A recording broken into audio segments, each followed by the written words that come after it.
Good morning, everyone. This is Dave Farmer, and we're going to have a webinar today that should be very interesting. It's going to be a review of the Assembly Bill 1881 in California, and specifically how it relates to the soil management report.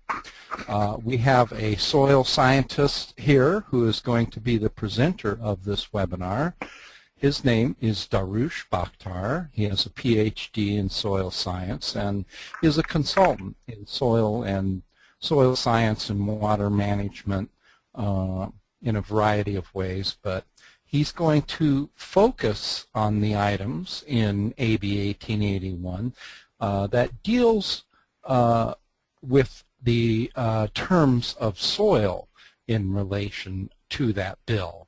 I think AB 1881 is a legitimate attempt at making a very good water management aspect. I compare it to other states, and since land effects is all over the country, I get to see what other states are doing.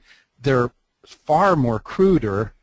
They say, I don't care how much water you put on, just do it in one day of the week. That's it. You just got one day to water, and that does limit the amount of water that goes on to a site. It seems very crude to me. And California, being California, has a system that is far more advanced, often seems very bureaucratic, but you know what, let's let the system evolve and that sort of thing, but let's certainly figure out how to deal with this AB 1881. And again, in this case, we're going to let Dariush talk about soils in relation to AB 1881. So I'm going to now turn the screen over to Dariush, and he's going to be the presenter.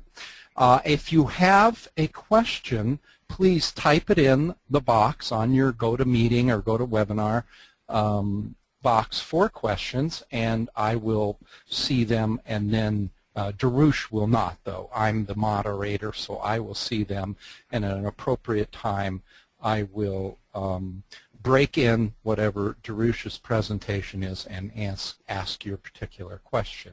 So do type in your questions if you have them. And right now what I'm going to do is to turn this over to Dariush.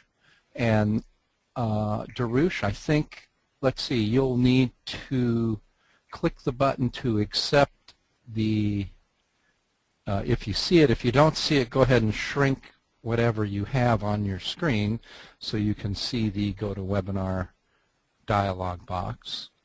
Okay, your presenter, show my screen. Click on that.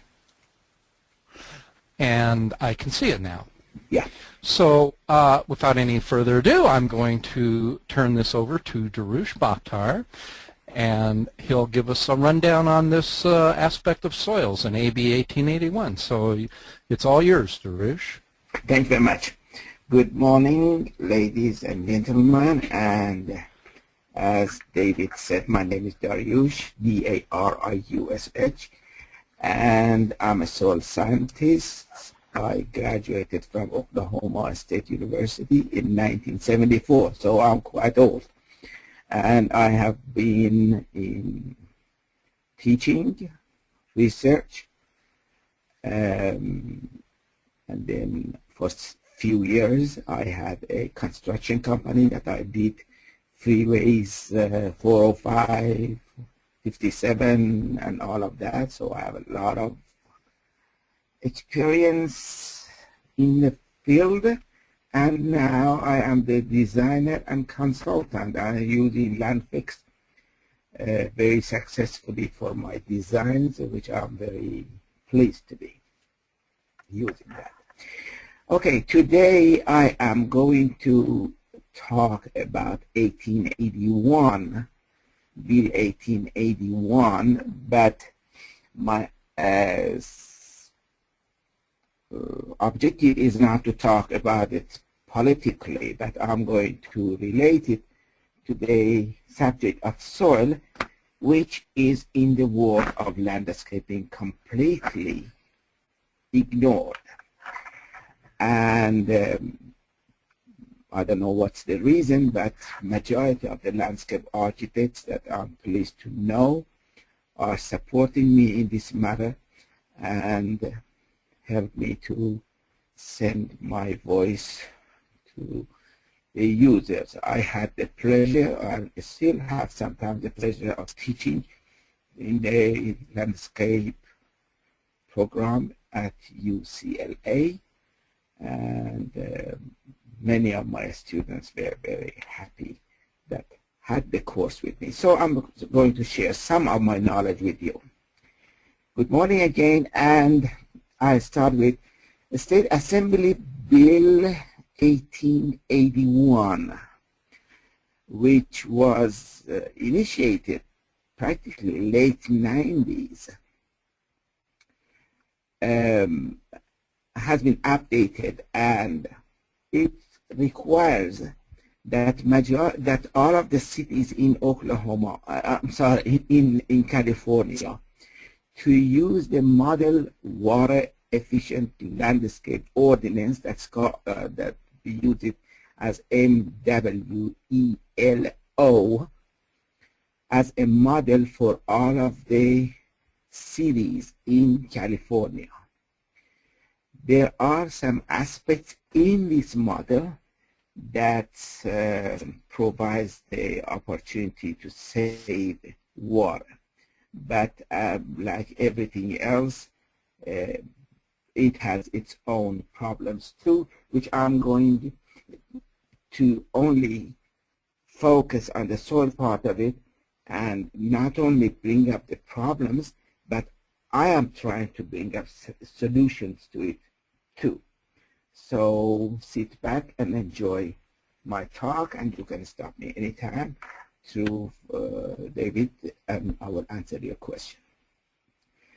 In the guidance, which is the MWELO, says that the most efficient, to implement the irrigation guidelines in the most efficient manner for both city staff and the applicants, the Department of City Planning. By the way, in order to create this presentation, I had to pick up a city that is using MWELO. So I picked up City of Los Angeles, which is the largest, and many cities are copying that. So this is written by the city, that when it says city planning, it means city planning of the city of Los Angeles. City planning is requiring, effective April 1, 2011, that the Department of Building and Safety to take the following actions. The first thing is plan check staff from Green Building Division of the Department of Building Safety will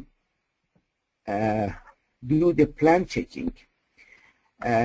Before it was not, plan checking was not required for landscaping plans. Now it is, which is very good. Although unfortunately they don't have special people for plan checking, just like, for instance, PEs that are required to be PE to do the plan checking for construction. It's not necessary to be a certified irrigation designer or a licensed landscape architect or a certified soil scientist to do that. But still, it's a great step that has been taken. Among these is there are some requirements. For instance, the owner shall comply with the City of Los Angeles irrigation guidelines when applicable. The guidelines are available online and at lact.org, and their forms and process if someone needs that. And prior to approving the final inspection by the Green Building Division, the Department of Building Safety field inspectors require assign statements from the appropriate individual affirming these items. The landscape design was prepared in compliance with irrigation guidelines. The project was installed in compliance with irrigation guidelines, and the owner has received copies of the document required. So these are making the process a little more serious, so everybody will control another person or another agent and all of that. So it gives a more validity to the landscaping, which in the past we didn't have it. Everybody can go and knock at a door and say, okay, I'm going to do your landscaping, and he or she could do the low price, disregarding what problems was creating. Remember that landscaping projects are the source of very many problems in especially Southern California that we are aware of it. It's not limited to Southern California, but we are aware of it here. For instance, many of these landslides are because of wrongdoing in landscaping. You remember a few years ago in Orange County, there was a big landslide, and after a while they noted that a couple of pipes somewhere, they were leaking, and gradually water went underneath and started eroding the soil from inside and caused many houses to collapse. So it is related to landscaping. Okay, what is the purpose of these guidelines? The Department of City Planning has developed the following guidelines, which from now on we call them guidelines. The guidelines are required in addition to the existing landscape ordinance until a streamlined ordinance is adopted. All subject project type applying plan check after February 1, 2011 must comply with guidelines, which I was reading a part of it, that for instance the owner should confirm that he knows of the guidelines and he has received a copy of the guidelines. The inspector from the city should confirm that, and the contractor and also the designer should confirm that they are following or they have followed the guidelines. Guidelines provide procedural and design guidance for the project's application. And the second part of the guidelines is applicability. New landscape installation or landscape rehabilitation projects for public agency projects and private developed projects equal to or greater than 2,500 square feet requiring building project. So these guidelines apply to 2,500 square feet of or more area and their landscaping. So if a house is 3,000 square feet and 2,000 of it is housing and only 1,000 is landscaping and hardscaping, these rules do not apply to it. New landscape installation or landscape rehabilitation projects which are developed or installed in single-family and multi-family projects with a landscape area equal or greater than 2,500. That's almost the same thing. New landscape installation or landscape rehabilitation projects which are, however, provided and or homeowner hire in single-family or multi-family residential program with a total project landscape area equal or greater than 5,000 are subject to using these guidelines. Okay, and then from now on it becomes more related to what I like to say. Prepare a landscape documentation package during the design of the landscape area. So this is the responsibility of the designer, to prepare a landscape documentation package. Prepare a certificate of completion prior to the issuance of the certificate of occupancy. complete and submit the related portion of the LA Green Code. Builder contractor certification from the Department of Building and Safety prior to the issuance of the certificate of occupancy. These are all requirements by the city. Now, procedure continues and says what the landscape document package should include. Applicant must prepare a landscape documentation package. The landscape documentation package consists of the following 5 elements: water efficient landscape worksheet, and element 2 is soil management report, element 3 is landscape design plan, element 4 is irrigation plan design, and item 5 is grading design plan. Because our time does not allow, so I am sticking to the soil management report, and I talk to you about the area that I agree or disagree, and if I don't, what the solution is and what the problem is and what the solution is. Okay, first of all, I go back to my slide. It says soil management report. I have problem with this. When we say report after management, normally is like we have done something already and now we are reporting. For instance, we have used a special type of fertilizer, 20,000 parts per million of, say, nitrogen for such and such tree. Now we come and say, okay, these trees are growing better. That is a management report. But here we are not going to provide a management report. The designer, the landscape architect, is not supposed to create a management report. He has to submit, I call it a soil characterization or a soil property information report, which says where the soil is standing right now, what properties, what characteristics it has. So this is my first objection toward the soil management report.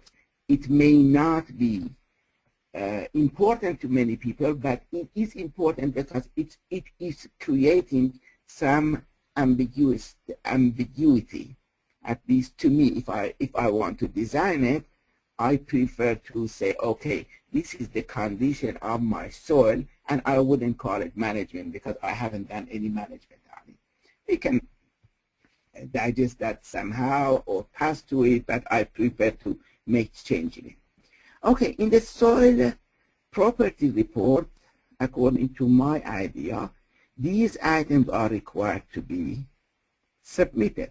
Soil texture, infiltration rate determined by laboratory test or soil texture infiltration rate table.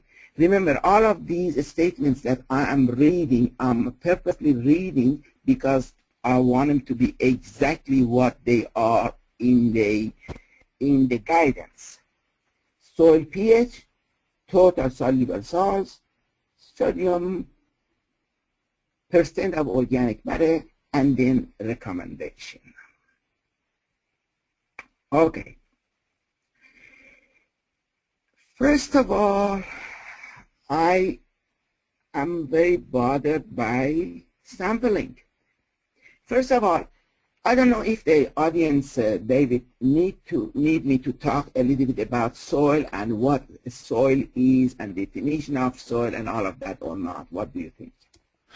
Well, I'm going to have to say our typical audience person is not just a layman. They may not be an expert in it, but I think they'll understand basic terms. I don't think we need to occupy time going over real specifics. They know, the texture of soils can go from sand to clay and all of that sort of thing. So I would assume they know something about soils. And But if I would say say something and anybody didn't understand it, please stop me and ask me. okay. All right. However, because I'm going to go into this, I show you this diagram. Soil is three-dimensional. That's important. Soil is three-dimensional. It's not a flat plane. It's not vertical. It's three-dimensional. So, and it is made of inorganic particles and organic residues. All right? Inorganic particles and organic residues. And soil supports plants by holding them and by providing them water, air, and nutrients. So that's our responsibility, to consider how the soil is existing right now. Is it capable of providing support and air and water or not, and what we can do to keep the condition if it's good, or improve the condition if it is not acceptable. All right. Then this is the total look in the soil. The soil is made of organic matter. These green dots are organic matter.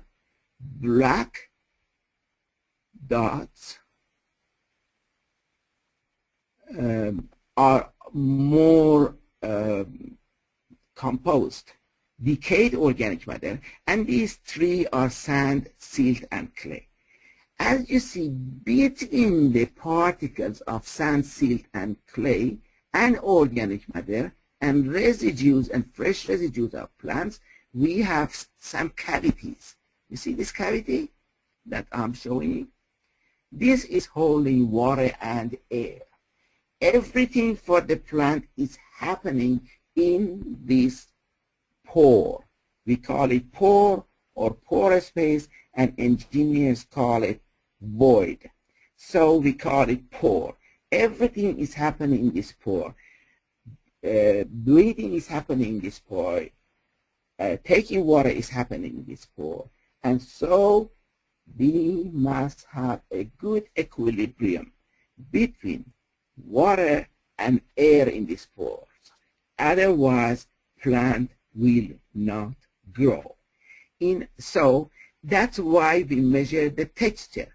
And if the soil is very fine texture, it has a lot of clay, these pores would be very small. And they will hold the water, they absorb the water very slow, and they hold the water for a long time, not only because these pores are small, but also clay has the great property, and that is it holds, it has a tension on the surface that keeps the water and doesn't let it go, which sand and silt do not have these properties. So having these in mind, we go into a better report that I believe the designer need at the time zero, the time that he or she wants to start designing.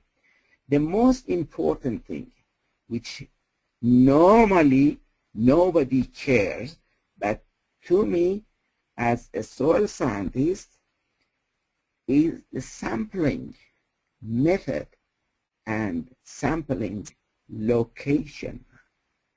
A soil sample is not a fistful of soil, and some of the people unfortunately say dirt, that we can get the information about it. Soil sample has to be identified by location. There must be reason why we have selected that location, and then how deep we are taking the sample. Is it only on the surface, the first 2 inches? Is it the first 6 inches? Or we have to go 5 feet deep and take a sample?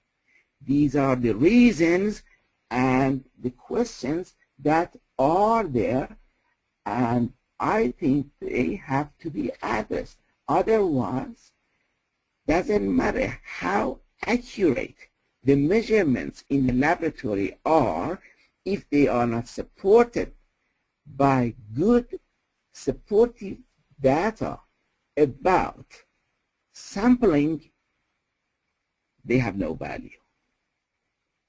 So we should know where to sample, how deep to sample, how many samples take from one area, and how to handle the sample immediately after being taken. About a month ago, I have a contract with a orchard that they have problems. Their plants are dying. So I dug 2 holes, and I went there and I took the samples myself. Immediately, I had to put the samples in a very cold place, not to evaporate, because the amount of water on those samples were very important for me. So I put the samples in an ice chest. Immediately, I brought them home, and right now they are in the refrigerator.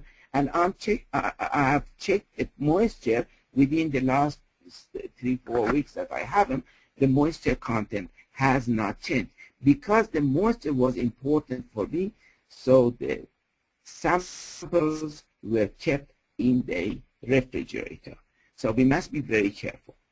Suppose this is an area that we want to do the landscaping, and we want to take the samples. Some of the people say, okay, take 1 sample per acre. Some of the people say, take 4 samples per acre and mix them. No, it doesn't work that way. We have to go to the field and look at the field and see the variations in the field and take samples from those variable areas. The word polypedon means, say, profile or pit right now. It is a more scientific term for profile. Profile is just a cross-section. Polypedon is 3-dimensional. And so if I put the polypedon, I didn't want it to be confused. Anyway, so I have upland rocks, I have upland polypedons, and I have lowland polypedons. And this is only 1 acre land. Many people, as I said, they say, okay, we take 1 sample from here, here, here, here, and mix all of them, and that's a sample that's representing the area. No. The sample from the upland rocky area does not represent the sample from the green area that is the lowland. So I have to take 2 samples from these 2. And if you look at it, vertically, they are different too. Vertically, they are different too. So I have to have different samples with different depths of sampling. And I am completely against mixing the samples. Samples should be analyzed separately if we want to do an accurate job. Of course, if it's a one acre land of my house and I want to do, okay, it's not that big deal. But if we are going to, for instance, build a football field on it, or it is subject to rainfall and it is on the slope, we must be very careful, because those samples will determine the susceptibility of the soil for erosion. I have a question. Yes, please. We have a question here on a small to moderately sized projects. How many samples should you take, and should you mix them? Okay. So I'm thinking what they're asking is not a project where you've got a mountain and all this stuff, but you just got a site that's could be moderately sized, 5,000 but square feet. a uniform site. Yeah, 5,000 square feet. Okay, if even by vision we see that one part is, say, 8% slope compared to the other one that is 2% slope, we can see that difference. I will take two different samples, and I will not mix them, even in Okay. So we can look without spending any much money on a small place and just visualize the thing. So if it's flat and it's fairly decent sized project, if it's flat, everything seems pretty uniform. Do you take several samples, or no, one sample per? We can a composite sample per acre. Okay. It's uniform, yes. If it's uniform, yeah. I have started doing an orchard in Palmdale. I'm growing pomegranate. It's quite flat. It's quite flat, and it is almost an acre.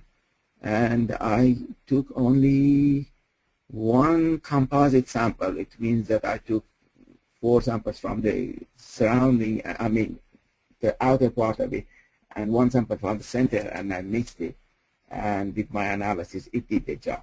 But if it was very undulating, going up and down, and bigger than this, no, I was doing more than that. And if I wanted to do something special in there, for instance, so I want to make a fish pond, for instance, there, then I will take another sample, especially for that area, to be different than where I'm going to grow plants. All right. But for the big projects, I am going into a subject that I'm sure it is new to every one of us, and that is using the soil survey reports. Billions of dollars have been spent on these reports, but nobody is using them. Unfortunately, many of them are very old. For instance, today I had the Ventura County Soil Survey report. I brought it for this purpose. It is done in 1960, but still it is valuable, because soil in 30 years or 40 years doesn't change that much unless we go and manipulate it. But for instance, you want to landscape for a big school, which is 25 acres, the first step is to go and open the soil survey report and start reading about the soil. In these reports, it's amazing what kind of information you will find, that you don't need to spend any money to get this information, and you can never get any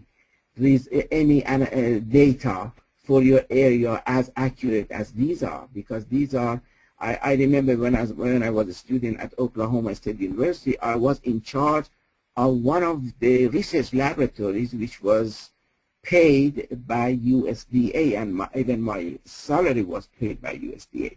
At that time, we had to be so accurate that every sample that we were doing, 3 other laboratories or 2 other laboratories doing the same analysis on the same sample.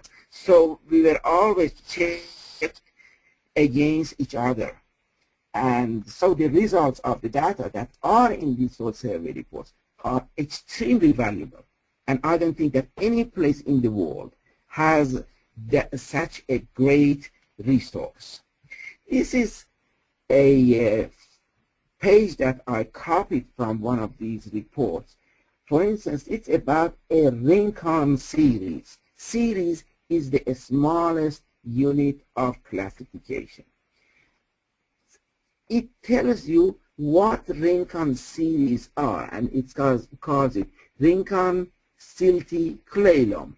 As soon as the word Rincon represents a series, the texture on the surface represents the type, and then it says 2 to 9% slope. That's the phase. So Rincon silty clay loam with a slope of 2 to 9 has been differentiated from Rincon silty clay loam on the other page with 9 to 15%. So that difference in the slope of the soil is separating the soil into 2 different classes. So it means that that slope is very important. So if you have a 12-acre land and you want to do something in it, when you go there, what you have to do, the best thing to do, is to open the soil survey report for that area and go there and match the land that you are going to work on it with this soil survey report, and then extract the data from the report to begin with.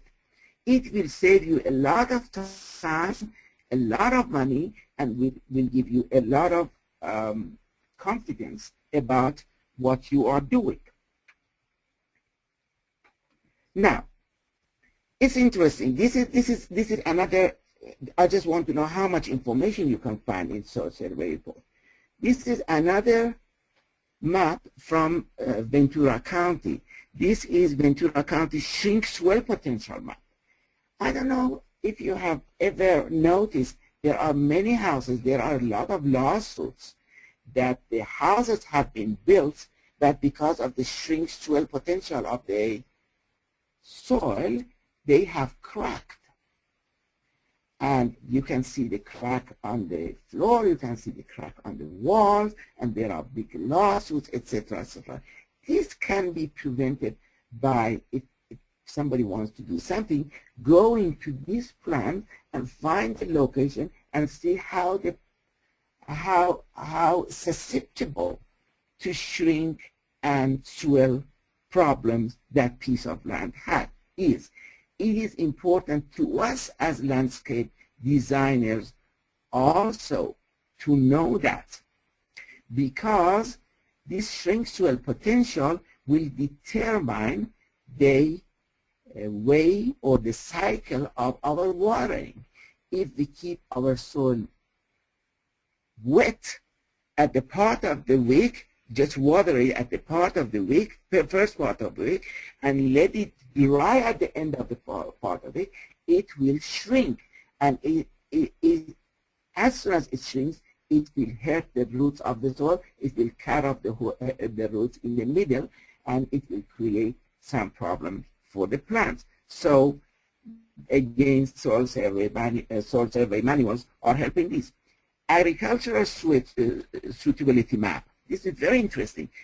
By going to this plan and matching the location of your land for those people who are going to design an agricultural program, this will help a lot.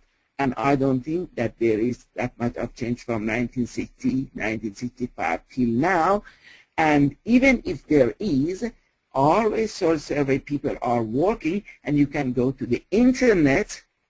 You can go to the internet and see the latest maps.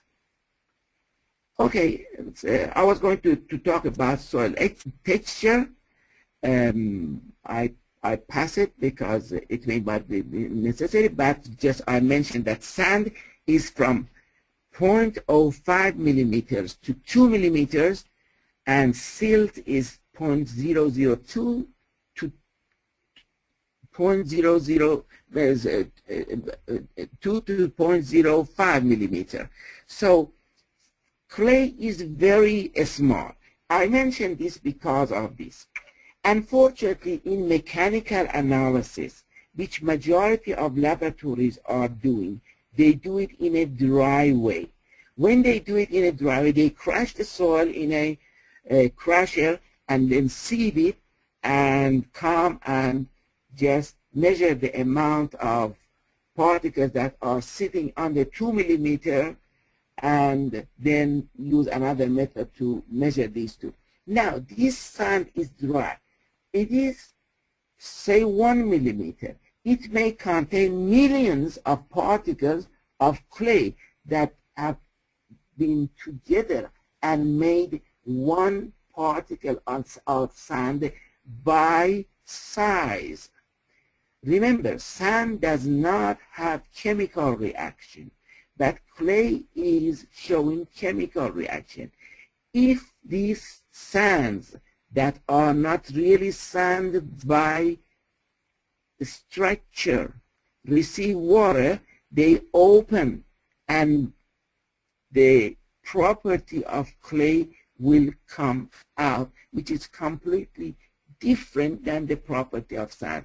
And what happens when clay receives water? It starts moving, especially if it is on the slope. What is the result? Landslides. Landslides.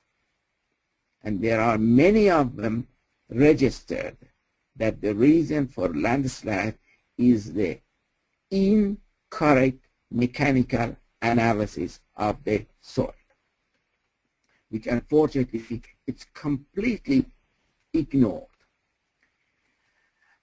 Okay. The next item that is required, any question about this so far, or you're okay? No, we did have a question Yes. come in just now. I'll read it and we'll see if we can figure it out. I'm not sure if you mentioned this. Where's the best place to acquire a soil survey book on different geographic areas? And I'm assuming USDA. the USDA. You just go to their website and you can go to their website. They have telephone numbers that you can call, and or you can ask for the book to be delivered to you. It is normally free of charge. Sometimes they charge you $20 for shipping and handling. Sometimes, but majority of times it is free. okay. Right? Okay. The second item in the list that is required by the guidelines is infiltration rate determined by laboratory test or soil texture infiltration rate table. There is a relationship between the soil texture and infiltration rate. It's written in the books. It's the only one that's available as that I know. It is 1946 or something like that in USDA book of agricultural book, something like that, which is very old, but still many people are using it because it's not really working. So, but here it says infiltration rate determined by laboratory test or texture.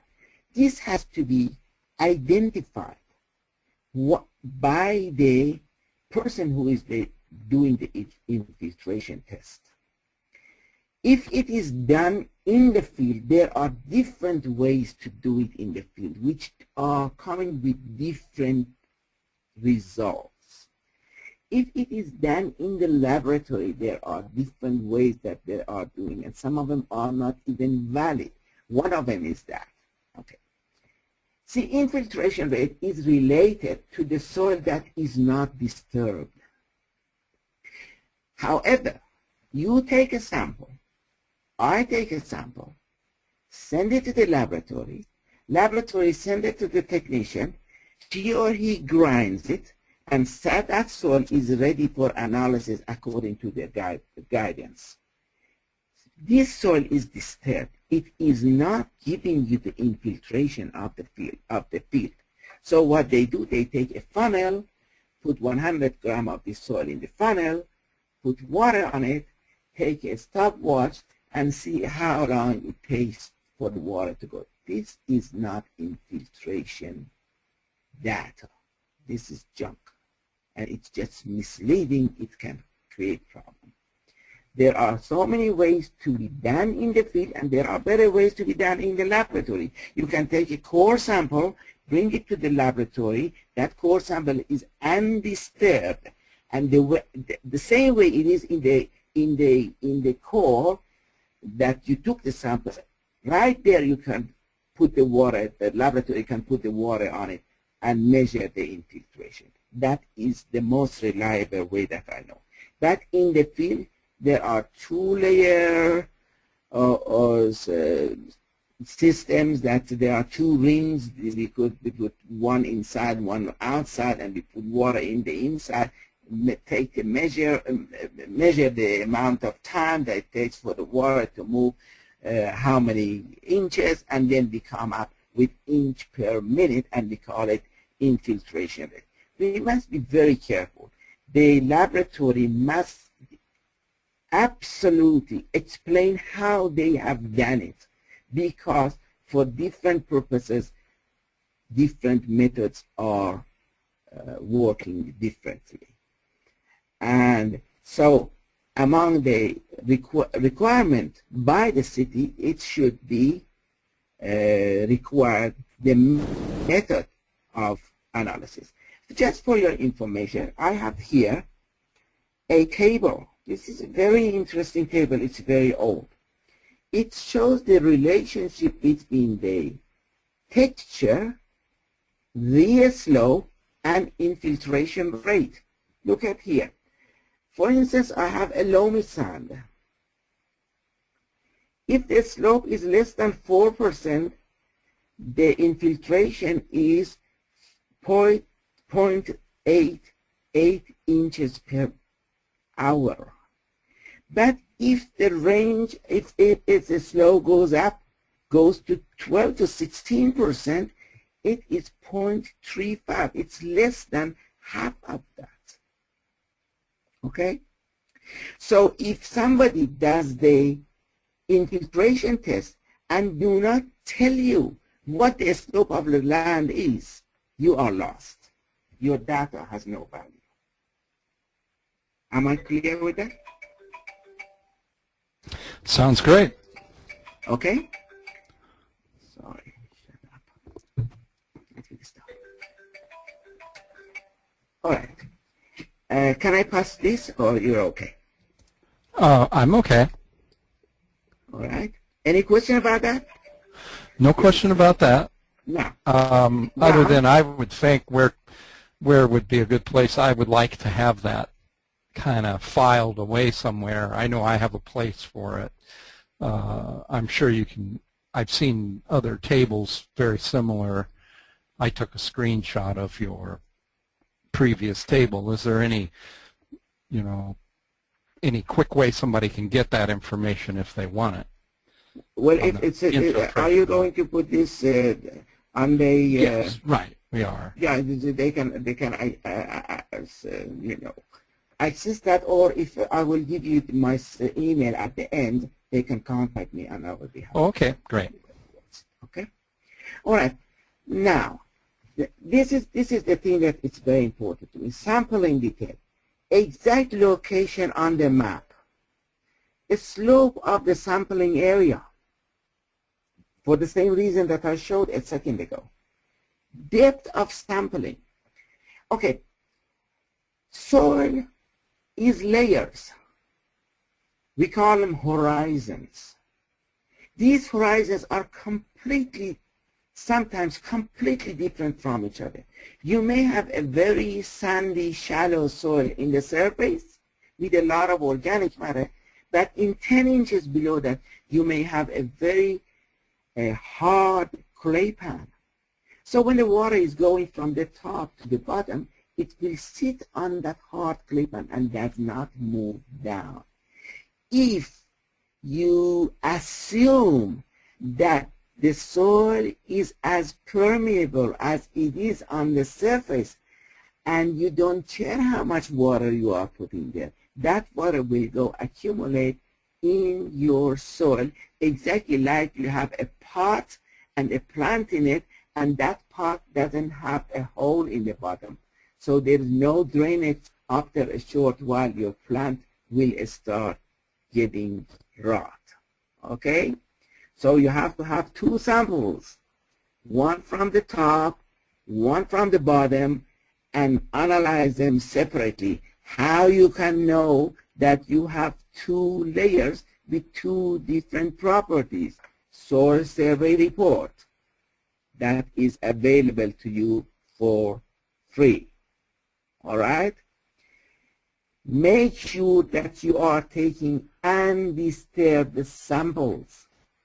And depending on what you want to do the samples, you are the one who is giving instruction to the laboratory what to do with the sample. If you want to do bulk density on the sample, you have to have undisturbed sample and tell them to do bulk density, for instance, using water displacement method, which majority of them don't do it because it's very time consuming. You must be very accurate and all of that, but it's very valuable data. You are the one who is going to the laboratory what to do. Otherwise, they will spoil your sample and send you some information which you don't need. When they do the soil texture, they have to report to the percent sand, percent silt, percent clay, and they determine the soil texture class. They have to be responsible for it. And there are some projects, like for instance, the places that you want to put a soccer field. You have to have the distribution of sand. So they have to determine the fine sand, coarse sand, medium sand, very coarse sand in percentages, because it is very important in designing your irrigation system in football fields or baseball fields and all of that. So far we see that only the term texture by guidance is not really giving us a lot of information. When they are reporting the infiltration rate, they have to tell you that it was done in the laboratory and what method was used. It was done in the field and what method was used, if it was done in the field. When they are doing the pH, they must tell you the method and the ratio of soil and water. It's very important. If you do the pH on paste, which is soil in saturation condition, it's completely, the result is somehow different than if it is on 1 to 10. I think my time is flying. Okay, and so total soluble salts. I saw that it's a soluble salt. We must know how the soluble salt has been determined. And then it says sodium. Sodium has a lot of value, but we must know what kind of sodium is measured. We have total sodium, we have exchangeable sodium, we have soluble sodium. Exchangeable sodium is when the soil is alkali. So in the guidance it says sodium. It doesn't mean anything. They have to determine what kind of sodium we are. And in addition to sodium, we must measure always calcium, magnesium, sodium, and potassium, and the anions that are coming with them, like chloride, sulfur, CO3, HCO3, etc., etc. We need to measure organic matter very accurately. One of the things that they have not mentioned in their guidance is bulk density. Bulk density is density of the soil, is natural condition, including the air inside, including the air. This tells you how porous your soil is. This tells you how roots can move. This tells you if you want to move 2 truckloads of soil from one place to another place, how much it may cost, etc., etc. This is not a part of the soil report according to the guidance. This should be added. The source report must be performed on every sample that is taken in the depth. You cannot mix the depths because there is a reason that you have separated one depth, or the soil survey manual has, soil survey report has differentiated a depth of 10 inches from another depth of 15 inches. There must be a reason. So do not mix do, because if you mix it, then you will have problem in interpretation. The report should contain a copy of the USDA soil survey. This is my suggestion for the landscape designer, for the landscape architect. Then he can sit and take a look at the USDA report and make his own comparison with the data that is in the soil survey report compared with the data with the laboratory that has done. So laboratory cannot just give you say unacceptable data. And then at the end, they need interpretation and recommendation by the consultant or the soil laboratory to make the soil laboratory useful. So I showed you what the guidance was once. That was just soil texture, soil pH, soil permeability or hydraulic conductivity, and soil salinity, and then sodium and recommendation. That is not sufficient. It doesn't help you anything. The report should contain the information about the location, the slope about the location, and then have the texture with the exact analysis, have the pH with the ratio of water to soil, have the salinity with no ratio, and if they want to do sodium, we should know why we are doing sodium. If we are sodium, we have to do calcium, magnesium, and potassium too, because we need sodium to measure either ESP, exchangeable sodium percentage, which is representing the degree of alkalinity of the soil, and or base saturation, which is related to the nutritional value of the soil. So we must be very careful. This information that the guidance wants is not sufficient. I have proposed my own. I don't know how to submit it to somewhere, but if somebody can help me with that, please do that. Now, this is the resources that I have used for this presentation. If you like, of course, you can go to the Landfix webpage and pick it up, or send me an email. I'll be more than happy to send you that.